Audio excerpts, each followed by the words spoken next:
right, let's talk about Wix Pricing Plans. They have four different basic website plans and then another four or five business plans.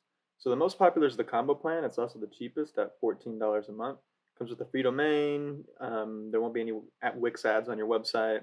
You'll have an SSL, and an SSL is just a security feature that all websites need. It's what causes this little lock here to show up. Enough storage space to get you started. Some video storage as well.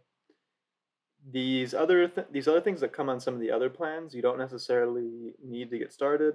Ad vouchers for Google and Bing. Site Booster is an SEO app, and it submits your website to a few different directories, about 20 different online directories. Visitor Analytics is what it sounds like. It's an analytics app, and then you have the Events Calendar, which is a calendar app.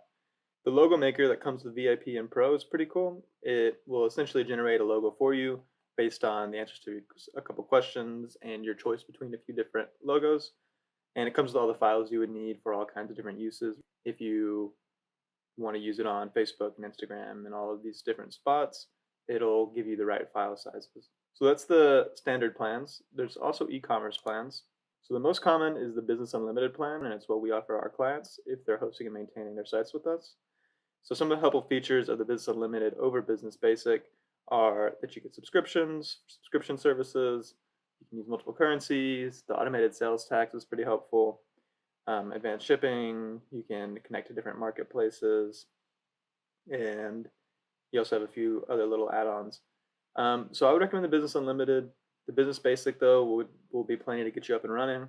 You still have online payments, you still have payment plans, you still get that free domain and storage space and everything.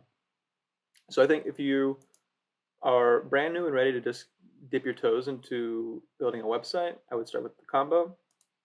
And if you wanted to open an e-commerce store, I would go with the Business Unlimited. Cool. So that pretty much covers Wix Premium plans.